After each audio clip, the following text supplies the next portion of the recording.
নমস্কার, আমার গল্প পাঠ আসরে আপনাকে স্বাগত জানাচ্ছি। পড়ে শোনাচ্ছি নহন্যতে উপন্যাসটির ২৬তম পর্ব। এই গণ্ডগ্রামে টেলিফোন তো নেই, টেলিগ্রাফ অফিসও নেই। একটা খোড়ো ঘরের হাসপাতালে একটি হাতুড়ে ডাক্তার আছে। টেলিগ্রাফ অফিস পাহাড়তলিতে ৭-৮ মাইল দূরে। এই পাণ্ডববর্জিত দেশে আসতে হলে ৬ মাইল খাড়া পাহাড় খুব সরু পথ দিয়ে উঠতে হয়। গাড়িটা প্রায় সোজা হয়ে থাকে এবং খাদের দিকে ২-৩ ইঞ্চি জমি বাকি থাকে কোনো কোনো সরু বাঁকে। কিন্তু আমার সাহস হচ্ছে, অনভিজ্ঞতার সাহস। আমি এই অগম্য স্থানে আসবার জন্য কবিকে ডাকছি। যদিও উনি অল্পদিন হয় দারুণ ইরিসিপ্লাস রোগে ভুগে উঠেছেন, আমার চিঠি পেয়ে তার ধারণা জন্মাচ্ছে যে আমি আমার প্রতিজ্ঞা রেখেছি, এবার তাঁরটি রাখতে হবে। মার একটা চিঠি পেয়ে আমার উৎসাহ আরও বেড়ে গেল। মা লিখেছেন, আমরা চণ্ডালিকা দেখতে গিয়েছিলাম। নাচ শেষ হলে যখন কবিকে প্রণাম করতে গিয়েছি, তিনি বললেন, অমৃতা আর এসব কিছু দেখতে পায় না, কোথায় যে তোমরা তাকে পাঠিয়ে দিলে সুধা। মা আরও লিখেছেন, আমার মনে হয় আমাদের দেখলে তোর জন্য মন কেমন করে। চিঠিটা পেয়ে আমি আবার তাকে আসবার জন্য লিখলাম। আমি সাধারণত তাকে বেশি চিঠি লিখি না, কারণ আমি জানি চিঠি দিলে উত্তর না দিয়ে তিনি থাকতে পারেন না। কিন্তু অত কাজের মধ্যে সহস্র জনের সহস্র আবদারে উনি উদ্ভ্রান্ত। আবার কেন আমি পরিশ্রম বাড়াবো? কিন্তু এখন আমি লিখছি, এমন চিঠি লিখছি যাতে তিনি মনে করেন আমি একেবারে আনন্দের জোয়ারে ভাসছি। আসবার কথা ঠিক হবার পর থেকে আসা পর্যন্ত ২-৩ মাসের সময়টা ওই জোয়ারের তরঙ্গ উত্তাল হয়। এ পাহাড়ে ২-৪ ঘর ও কাছাকাছি পাহাড়ে যেসব বাঙালি আছেন সকলেই চমৎকৃত। এখন আত্মীয় স্বজন অনেকেরই ইচ্ছা আমার বাড়িতেই এসে থাকে, কিন্তু আমি এখন ভিড় চাই না। আমরা সাজানো বাড়ি আবার সাজাচ্ছি, ঘষা মাজা চলছেই, ফুলের কেয়ারি ছাঁটা হচ্ছে, লনে ঘাস বাছা হচ্ছে, টবে রং হচ্ছে, পর্দা বদল হচ্ছে। আমি রেখেছি কনক মন্দিরে কমলাসন পাতি। আমার নির্জনতার অবসাদ কোথায় পালিয়ে গেছে?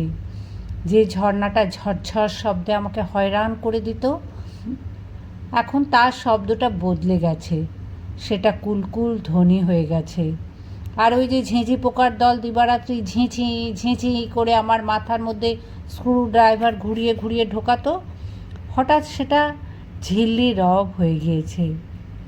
সিলভার ফারের পাতার ভেতর দিয়ে ঝড়ের বাতাস শোঁ শোঁ করে অরণ্যের দীর্ঘশ্বাস নিয়ে আসতো, সেটাও স্বর্ণবীণার মতো বাজতে লাগলো। তুমি এসো হৃদে, এসো হৃদিবল্লভ হৃদয় এসো। ১৯৩৮ সাল থেকে ৪০, এই ৩ বছর হচ্ছে আমার জীবনে আলোকবর্ষ বা অলোকবর্ষ। আমি এই সময়কার কথা এখানে লিখছি না, শুধু আমার অন্তর্জীবন প্রবাহের গতিটা চিহ্নিত করছি। সময়ের আপেক্ষিকত্ব আমি নানাভাবে বুঝছি।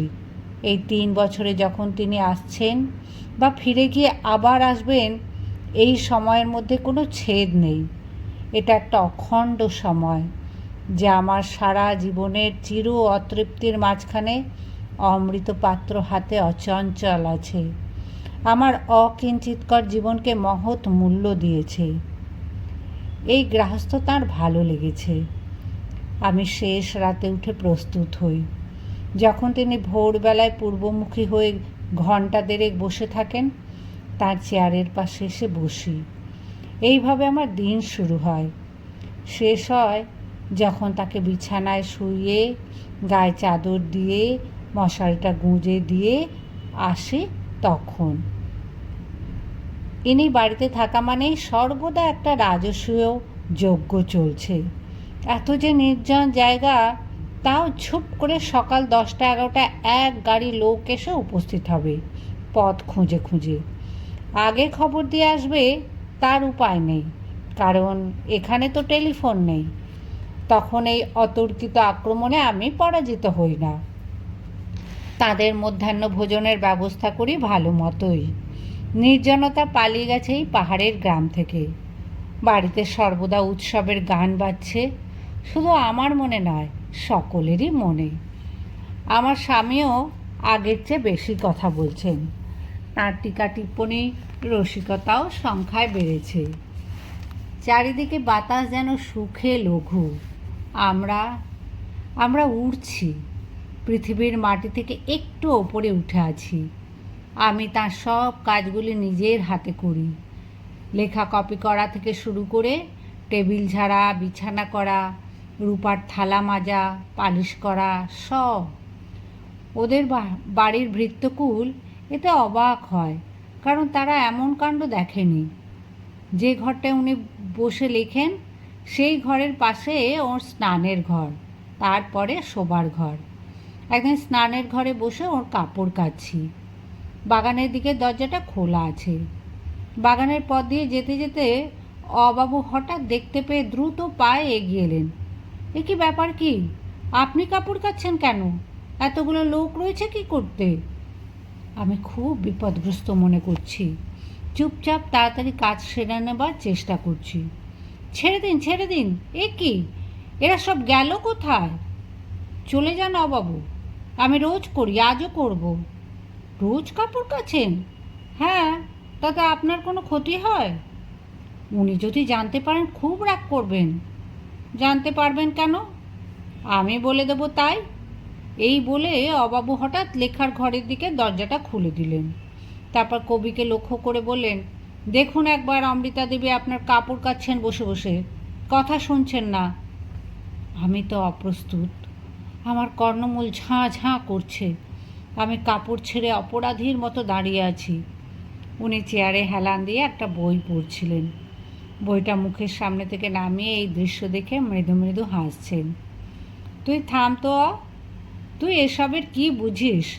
দরজাটা বন্ধ করে দে। তুমি তোমার কাজ করো অমৃতা। আমি তো তাই ভাবি, আমার কাপড় এত ফর্সা হয় কি করে আজকাল? আসলে ব্যাপারটা নিশ্চয়ই এর উল্টো হয়েছিল। আমি যে ওদের থেকে ভালো কাচতে পেরেছি তা কখনোই নয়, কিন্তু এটা পুরস্কার। 3 বছরে 4 বার এসেছিলেন কবি এই গণ্ডগ্রামে। পঞ্চমবার এখানে আসবার পথে কালিম্পংয়ে অসুস্থ হওয়ায় আর আসা হলো না। এই 3 বছরের পরিপূর্ণ দানে আমার সব ক্ষয়ক্ষতি ধুয়ে মুছে গেল। এই 3 বছরেই আমার সেই সত্তা তৈরি হয়েছে যে নিজেকে সময় সীমা অতিক্রম করে দেখতে শিখেছে। আমি অনির্বচনীয়কে অনুভব করেছি।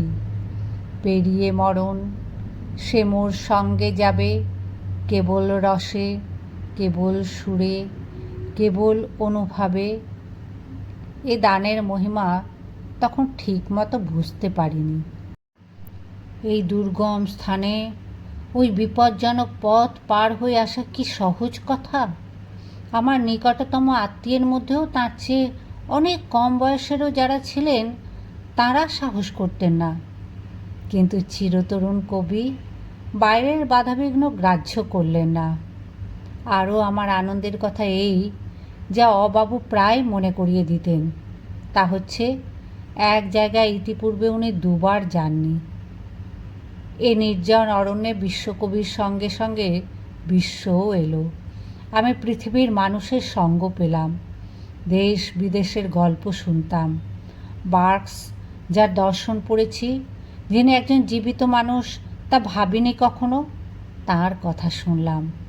বার্নার্ড শ, রোমারোলা, ব্যাটার্ন রাসেল, সব বইয়ের মলাটের নামগুলো নানা কথা বলতে লাগলো। অজ্ঞাত বিশ্বের দৃশ্য দেখলাম। সবচেয়ে বেশি শুনতাম রাশিয়ার কথা। সেখানে যে নূতন পরীক্ষা চলেছে তার প্রতি তার আগ্রহের অন্ত ছিল না। বৃহদাকার মস্কো নিউজ আমি সেই প্রথম দেখলাম। 3টে প্রবন্ধ আমাকে দিয়ে অনুবাদ করালেন তিনি। সেগুলো বিভিন্ন পত্রিকায় গেল। সব দিক থেকে পূর্ণ হয়ে উঠছি আমি। আমাকে মানুষ করলেন তিনি। বললেন, মানুষের ইতিহাসটা পড়ো। 6 বছর ধরে মহাভারত পড়লাম, 2 বছর ঋগ্বেদ, আর 5 বছর হিস্ট্রি অফ দ্য ওয়ার্ল্ড তাঁরই নির্দেশে। আমাদের এই সংসারটা সব শুদ্ধ তার ভালো লেগেছে। আমার স্বামীকে উনি বললেন পারফেক্ট জেন্টলম্যান। বাহিরের সুন্দর প্রকৃতি আর তার সহযোগী মানুষের সখ্য দুটো নিয়ে একটা সম্পূর্ণতা। আমার স্বামীও এখন আগের চেয়ে অনেক কথা বলেন। আমি একদিন তাকে জিজ্ঞাসা করলাম, আমি যে সর্বদা এঁকে নিয়ে এত মেতে আছি, তাতে তোমার হিংসা হয় না? হাসছো কেন? বলো না, বলো না। হিংসে হতে যাবে কেন? তুমি যা তুমি তা। অন্যরকম করতে চাইবো কি আমি? তবে হিংসা হওয়ার কথা কিন্তু। কার সঙ্গে কথা? তুমি যদি মীরাবাই হতে, আমি কি হিংসা করতুম? একদিন লেখার ঘরে কবি বসে আছেন লেখার টেবিলের পাশের চেয়ারে। আমি স্নান সেরে পেছনে এসে দাঁড়িয়েছি। চারদিকে সেদিন রোদ ঝলমল করছে। দূরে মাছের জন্য একটা জলাশয় করেছি, তারই পাড় ঘেঁষে ফুটেছে টাইগার লিলি। শ্রেণীবদ্ধ দীর্ঘ রঙিন রেখার দিকে উনি তাকিয়ে আছেন। বলছেন, কি সুন্দর এই ফুলের শাড়ি সাজিয়েছ। কে এই বিদেশিনী?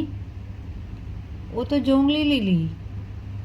এখন তো ফুল নেই, শীতের সময় ফুলের সমারোহ। জানো অমৃতা, তোমরা খুব সুন্দর করে সংসার করছো। আমি জানতুম তুমি পারবে। যখন প্রথম এখানে আসার কথা হয়, সকলে বললে কি জানি কীরকম ব্যবস্থা হবে, আপনার কষ্ট হবে। আমি ভাবছি, সে তো জানে আমার কি দরকার, নিশ্চয়ই অসুবিধা হবে না, নইলে ডাকবে কেন? সুন্দর তোমার সংসারটা, ওই ঝর্ণার মতো ঝরঝর করে গান গেয়ে বয়ে চলেছে। সবচেয়ে আমার কি ভালো লাগে জানো, তোমরা দুজনে ঝগড়া করো না। দেখি তো পর রকে কি ঝগড়াই করতে পারে, থামতেই চায় না। পর শেষ পর্যন্ত চুপ করে যায়, কিন্তু র আর থামে না, সাপের মতন ফিরে ফিরে আসে। তা আপনি কিছু বলেন না? কত বলি, কিচ্ছু হয় না। সুন্দর সংসার সৃষ্টি করাও একটা সৃষ্টিকর্ম, একটা কাব্য। এই ফুলের রাজ্যে ফুলের মতো শিশুটিকে নিয়ে তোমরা সুখে আছো, এতে আমি খুব খুশি হয়েছি অমৃতা, তাই তো বারবার আসছি। চেয়ারের পেছনে দাঁড়িয়ে আমার শরীর মন নিস্পন্দ। সত্য কথা বলতে হবে আমায়, এখনই বলতে হবে। আমার সারা জীবনটা কি মিথ্যা দিয়ে গড়ব? আপনি যতটা বলছেন তা ঠিক নয়, আপনাকে ঠকাচ্ছি আমি। কি বলছো? উনি পেছন দিকে হাতটা বাড়িয়ে টেনে আনলেন আমায় সামনের দিকে। কও কি কন্যা, ঠকাচ্ছ কাকে? সকলকে। কিছু করতে পারিনি আমি, সব বাইরের, অর্ধেক ভুয়া। আমার একলা রাতের কোনো সঙ্গী নেই। আমি এখন প্রস্তুত, সম্পূর্ণ প্রস্তুত। উনি যদি কোনো ভর্ৎসনা করেন ভালো হয়। কেন নিরর্থক আত্মপীড়ন করছো? আমি তোমাকে আগেও বলেছি, আবারও বলছি, মানুষ আপনাকে যা দিতে পারে তা দেশ কাল পাত্রে সীমাবদ্ধ। সবটা দেওয়া যায় না, পাওয়াও যায় না। তাই যা পাওয়া গেল না তার জন্য হা হুতাশ করে লাভ কি? যা হয়েছে তাই কি যথেষ্ট নয়? ফুলের শাড়ির দিকে হাত দেখিয়ে বললেন, এই যা হয়েছে, এই যা করেছ, এই জন্যই আমি grateful madam, grateful to you. এসব কথা সত্ত্বেও আমি বুঝতাম এই গভীর নির্জনতার কতখানি ভার আছে, তা তিনি বুঝতেন। প্রত্যেক বাড়ি যাবার সময় তাই আমাদের সঙ্গে সঙ্গে নামতে হতো। আমরা শূন্য ঘরে বসে থাকব আর ওরা সদল বলে চলে যাবেন, তার করুণাদ্রব মন তা কিছুতেই সহ্য করতে পারত না। যাবার কয়েকদিন আগে থেকেই তাই বলতে শুরু করতেন, এর চেয়ে না এলেই ভালো হতো, তোমাদের কষ্ট বাড়ানো, আমি আর আসবো না। এইবার যাবার আগে গোছগাছ চলেছে, আমি বইগুলো সুটকেসে ভরছি। হঠাৎ আমার ভীষণ মন কেমন করতে লাগলো। উনি চেয়ারে হেলান দিয়ে বই পড়ছিলেন। আমি এসে ওর পায়ের কাছে বসে পড়ে ওর কোলের ওপর মাথা রেখে কাঁদতে লাগলাম। ওর ডান হাতে বই ধরা ছিল, সেটা বাঁ হাতে নিয়ে ডান হাতটা আমার মাথার উপর রেখে বললেন, কোনো ভয় নেই, কোনো ভয় নেই। ঠিক তখনই সুবাবু ঘরে ঢুকলেন। ঢুকে আমায় ওই রকম ক্রন্দনরতা দেখে অপ্রস্তুত। আমি বুঝতে পারছি কবিও অপ্রস্তুত। আমার চুলের মধ্যে ওর চলমান আঙুলগুলো থেমে গেছে। প্রকাশ্যে আবেগ দেখানো ওর পছন্দ নয়, একটি মুহূর্ত মাত্র। তারপর উনি খুব সহজভাবে বললেন, সু, তুই আর এর সাক্ষী থেকে কি করবি, বরং মিলুকে ডেকে দে। মিলু এসেই আমার চুলের মুঠি ধরে টেনে তুলো। কী পাগলামি শুরু করেছ? ওকে এরকম করে জ্বালাতন করলে উনি আর কোনো দিনই আসবেন না। কবি বলছেন, তুমি যে দেখছি উল্টো বুঝলি রাম। আমি কি অমৃতার হাত থেকে রক্ষা করতে ডেকেছি তোমায়? আমি ডেকেছিলাম সুর হাত থেকে রক্ষা করতে। সেদিন সন্ধ্যাবেলায় আমায় তিনি একটা কথা বলেছিলেন। বহুমূল্য রত্নের মতো সে কথাটা আমি হৃদয়ে ধারণ করে আছি। সন্ধ্যা হয়ে এসেছে। লম্বা লম্বা গাছগুলি অন্ধকার শুষে নিয়ে কালো কালো দীর্ঘ দেহ প্রেতের মতো দাঁড়িয়ে আছে। পরের দিন এরা চলে যাবেন। আমি চুপ করে ওর পায়ের কাছে বসে আছি। তখনও সবাই বেরিয়ে ফেরেননি, তাই চারিদিক আরও নিঃশব্দ। হঠাৎ কবি বললেন, আমি তোমায় একটা কথা বলছি অমৃতা, এতে যদি তোমার কোনো সান্ত্বনা হয়। জীবনে আমি অনেক পেয়েছি, তবু শ্রদ্ধা, ভক্তি, ভালোবাসার মিলিত যে অর্ঘ্য তুমি আমাকে দিয়েছ, এরকম জিনিস আমিও বেশি পাইনি। বিদায়ের আগে এ আমারও দরকার ছিল, নইলে বারবার আসতুম না। তিনি জানতেন আমার কর্মশক্তি যে পাহাড়ের কন্দরে আটকে আছে, এটাই আমার সবচেয়ে ক্ষতি। এমনিতেই আমাদের দেশে তখন মেয়েদের কর্মক্ষেত্র ছিল সংকীর্ণ। ওরকম একটা স্থানে তো কথাই নেই। আমার কর্মের পথও তিনি খুঁজছিলেন। লেখার ঘর থেকে দেখা যায় একটা পার্বত্য পথ। সেখান দিয়ে চলাচল করে মালবাহী ঘোড়া নিয়ে মজুরের দল। সেই দিকে তাকিয়ে একদিন জিজ্ঞাসা করলেন, এখানে পাহাড়িদের সংখ্যা কত? 4-5 হাজার হতে পারে। তবে তোমরা একলা কেন? ওরা কি মানুষ নয়? ওদের তোমার ঘরে ডাকো, ওদের কাছে যাও।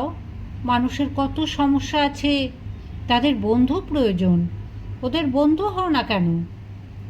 সেই জন্যই তার জন্মদিনে আমরা পাহাড়িদের নিয়ে উৎসবের আয়োজন করলাম। এখানকার অর্থাৎ এ জেলার ইতিহাসে শুধু নয়, বোধহয় সরকারি প্রতিষ্ঠানের উচ্চপদস্থ কর্মচারীর বাড়িতে এই প্রথম মজুরেরা নিমন্ত্রিত হয়ে এলো।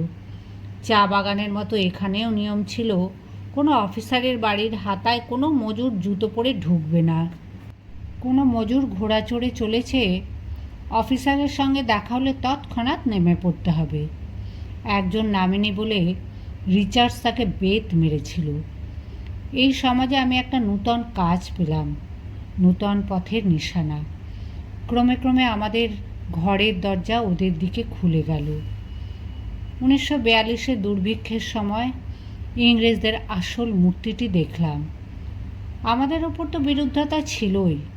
চক্রান্ত করে গুর্খাদের রাগিয়ে তুলল এখানে যে কয় ঘর বাঙালি আছে তাদের বিরুদ্ধে, এ জেলার সমস্ত বাঙালিদের বিরুদ্ধে। ইংরেজরা এই কাজে কত দর তা সেই সময় বুঝলাম। ওরা তো তখন হিন্দু মুসলমানের দাঙ্গায় উস্কানি দিয়ে দিয়ে বিভেদের গহ্বর খুঁড়ে খুঁড়ে ক্ষত বিক্ষত করে দিয়েছে এই বিশাল দেশের চিত্তভূমি। এখন ওদের নূতন করে রাগের কারণ এই যে বাঙালি মন্ত্রিসভা হয়েছে, ভারতীয়করণ চলেছে এবং বাঙালিরা বিদ্যায় ওদের চেয়ে বড় হওয়ায় ওদের মাথার উপর চলে যাচ্ছে, উচ্চ পদ পাচ্ছে। অতএব আবার সেই একই অস্ত্রের শান দাও। ওরা মজুরদের খেপিয়ে তুলছে, বলছে আগেও তো যুদ্ধ হয়েছিল, তখন কি চালের দাম এত হয়েছিল? এখন বাঙালি রাজত্ব হচ্ছে বলেই এই দশা। এরপরে যখন আমরা অর্থাৎ ইংরেজরা চলে যাব, তখন তোমাদের গুর্খাদের কি হবে অবস্থা বুঝতে পারছো? কেউ আর চাকরি পাবে না, এরা বাঙালি এনে এনে পাহাড়টা ভরিয়ে ফেলবে। অতএব ঠ্যাঙাও বাঙালিদের, এরাই তো ইংরেজের তাড়াচ্ছে, অতএব শেষ করো এই বেলা এদের। অথচ আমরা এসব কিছুই টের পাচ্ছি না। আমরা সরল ভালো মানুষ, পড়ুয়া, রাজনীতির কিছু জানি না। ভোরবেলা উঠে আমার স্বামী মিটিংয়ে চলে গেছেন। চাল কেন পাওয়া যাচ্ছে না তার কৈফিয়ত দিতে হবে। দুপুরবেলা যখন ওকে নিয়ে এলো, তখন সারা শরীর রক্তে ভাসছে। উনি কিন্তু হাসছেন। ভয় পাওয়ার কিছু নেই, বিশেষ কিছু নয়। সেই সময় ভালো করে দেখলাম পুলিশের সঙ্গে যোগ রেখেই চক্রান্তটা হয়, নইলে ব্যাপক দাঙ্গা হতেই পারে না। রোটে ছিল রাত্রে সমস্ত বাঙালিদের পুড়িয়ে মারা হবে। দুটি শিশু নিয়ে আমি তো তারই অপেক্ষায় ছিলাম। তবুও সাহেব এসপি এসে সাহেবদের সঙ্গেই কথা বলে চলে গেল। কিছুতেই থাকলো না। তার স্ত্রী নাকি ডিনারে অপেক্ষা করছে। সে আবার স্বামী পাশে না থাকলে খেতেই পারে না। সেই সময় বুঝতে পারছিলাম দাঙ্গাকারী যারা হাতে অস্ত্র নিয়ে মানুষ মারে তাদের দোষ নেই বললেই হয়, কারণ তারা একটা কিছু করা উচিত মনে করে, তার জন্য নিজেরাও বিপদের সম্মুখীন হচ্ছে। অপরপক্ষে যারা চক্রান্ত করছে তারা নিজে কোনো দায়িত্ব না নিয়ে অন্যকে বিভ্রান্ত করে নিজে ফলটা ভোগ করতে চাইছে। তারপর থেকে সর্বদাই এই দেখলাম মানুষকে হিংস্র করে তোলবার কাজে যারা হাত পাকাচ্ছে তারাই মুখে বড় বড় কথা বলে সেজে গুজে সভায় এসে বসে। আসলে এটা ইংরেজদের একচেটিয়া নয়, যে সুবিধা পাবে সেই করবে। দাঙ্গার পরে উনি সুস্থ হয়ে ওঠার পর আমি কবির কথা ভাবতে লাগলাম। মানুষের দিকে চেয়ে দেখো। আমি ভাবছি এত বড় যে দুর্যোগ ঘটল, এ দোষ আমাদের ছাড়া আর তো কারণ নয়। আমাদের পাশে থেকে যদি এতটা অসন্তোষ পুঞ্জীভূত হয়ে থাকে আর আমরা টেরই না পাই, তাহলে মূঢ়তা তো আমাদেরই। আমি তখন ভালো করে ওদের দিকে তাকালাম, আর তখনই বুঝতে পারলাম যে নির্জনতার দুঃখ আমায় এতদিন পীড়িত করেছে তার থেকে উদ্ধারের পথ ছিল, শুধু সে পথটা আমি চিনতে পারিনি। আমি অন্তর্মুখী হয়ে বই নিয়ে বসে আছি। আমার শূন্যতা ভরবে কী করে? সেখানে এ সময় বাহারিদের ঘরে দুর্ভিক্ষের বছরটা ছাড়া খাদ্যের অভাব ছিল না, কিন্তু খাদ্য ছাড়াও মানুষের অন্ন প্রয়োজন আছে। আমি তারই আয়োজন করলাম। আমাদের ঘরের দরজা প্রসারিত হতে লাগলো। উৎসবে অনুষ্ঠানে কুলি মজুরদের নিয়ে আমার পরের 14 বছর পরিপূর্ণ হয়ে গেল। ওপরওয়ালা একজন আমার স্বামীকে বললেন, আপনি কি লক্ষ্য করেছেন আপনার স্ত্রী মজুরদের সঙ্গে বেশি মিশছেন? স্বামী বললেন, হ্যাঁ, এরকম হলে ডিসিপ্লিন থাকবে কি করে? ডিসিপ্লিনের অভাব আগে কিছু লক্ষ্য করেছি, এখন তো করছি না। আপনি কি আপনার স্ত্রীকে নিষেধ করবেন? না। তাহলে আমি বলবো? না না, তাহলেই ডিসিপ্লিন ভঙ্গ হতে পারে। দেখলাম সম্পূর্ণ অজ্ঞ অশিক্ষিত মানুষের মধ্যেও এমন লোক আছে যারা সূক্ষ্মভাবে বুঝতে পারে, যাদের মন গভীরের দিকে উন্মুখ, যাদের গলায় গান আছে, মনে কবিতা আছে। ছাই ঢাকা আগুনের স্ফুলিঙ্গ যখন জ্বলতে দেখলাম, আনন্দে মন ভরে যেত। তাদের একজনের হাতে তৈরি একটি শিল্প নিদর্শন আজও আমার ঘরে বহুজনকে আনন্দ দেয়। সঙ্গী সর্বত্র পাওয়া যায়, মানুষই মানুষের সঙ্গী। পৃথিবীতে নানা জাতির নানা শ্রেণীর সভ্য অসভ্য মানুষ দেখেছি, কিন্তু সেই সময়কার গুর্খা জাতির মধ্যে যে সততা, সরলতা ও বিশ্বস্ততা দেখেছি তা পরে অন্য কোথাও দেখিনি। যখন ওই দুর্গম নির্জন অরণ্যে বাস করতে যাই, তখন যে শূন্যতা নিয়ে গিয়েছিলাম, যখন ফিরে আসি তখন তার চিহ্ন মাত্র ছিল না।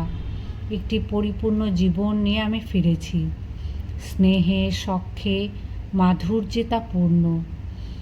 বিনা অ্যানেস্থেশিয়ায় হাত কাটতে যাদের চোখে জল আসে না, আমাদের আসার সময় তাদের চোখের জলে অভিষেক আমাদের জীবনের শ্রেষ্ঠ সময়টার সমাপ্তিকে গৌরবে ভরে দিয়েছিল।